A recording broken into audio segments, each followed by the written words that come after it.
میں پاکستان ہوں، وہ پاکستان کے جو اپنی تکمیل سے پہلے پیروں میں غلامی کی زنجیریں، ہاتھوں میں مظلومیت کی ہتھکڑیاں اور گردن میں لٹکے ظلم و زیادتی، جبر و تشدد پہنے ہندوستان کی گلیوں میں پڑا تھا۔ یہ بات ہے 19 کی دہائی کی کہ ابھی پاکستان مارز وجود میں آیا نہ تھا، ابھی مسلمانوں کو آزادی ملی نہ تھی، ہر جانب ظلم و جبر و زیادتی کا سما، تو کہیں بچے اٹھائے ہوئے جنازے وہاں۔ یہ مسلمان ہیں، انہیں قتل کر دو، یہ رواج عام تھا، ڈر ڈر کے جینا یہی تو نظام تھا۔ آزادی کے لیے آواز اٹھانے والوں کی لاشوں کو جلایا گیا،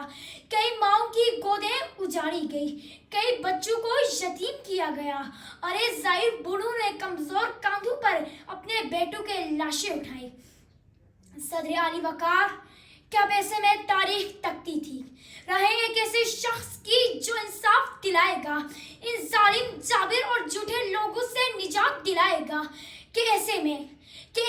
چراغ امید بشر نے سمت مغرب دیکھا تو مشرق سے ایک ایسا سورج طلوع ہوا جو دین محمد کا سپاہی بن کر نعرہ تکبیر بلند کر کے حق و صداقت کی شمشیر لیے ظلم کی زنجیروں کو توڑنے آیا، کاٹنے آیا، پیغام آزادی دینے آیا۔ اور پھر دنیا نے دیکھا کہ جہد مسلسل کی داستان وطن کی سلامتی کا عنوان بن گئی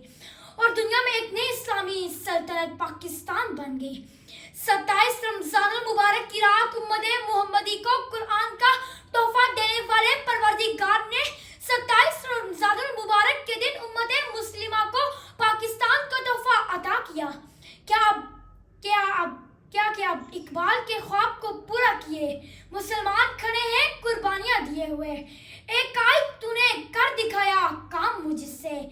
ذرہ آفتاب کو حیران کیے ہوئے، ذرہ آفتاب کو حیران کیے ہوئے۔ صدر علی وقار میری آنکھوں کے سامنے فیروز خان ہیں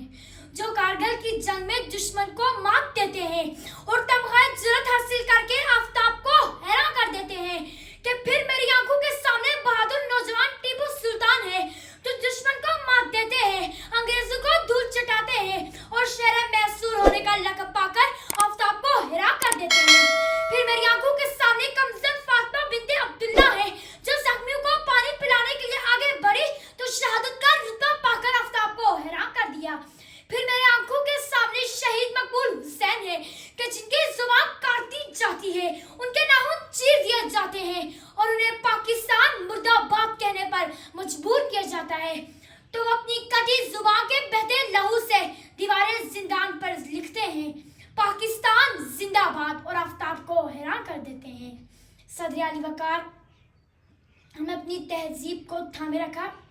تو ہم بلندیوں پر پہنچے، ہم نے اپنے سنسار کو اونچا رکھا تو ہم کیسر و کسریٰ کے ایوانوں کو ایمانی طاقت سے لرزانے والے، ہم فتح مکہ کے موقع پر احمدہ سنانے والے، ہم جنگی موتا میں سیف اللہ کا خطاب پانے والے، ہم سومناتھ کے بتوں کو قدموں میں گرانے والے، ہم بحر ظلمات میں گھوڑے دوڑانے والے، ہم ذرہ آفتاب کو حیران کیے ہوئے۔ صدر علی وقار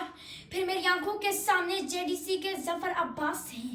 جو کرونا کے باوجود غریبوں میں راشن تقسیم کر کے آفتاب کو حیران کر دیتے ہیں۔ پھر میری آنکھوں کے سامنے عبدالستار عیدی ہیں کہ جو دنیا کی نمبر 1 ایمبولینس سروس بنا کر آفتاب کو حیران کر دیتے ہیں۔ پھر میری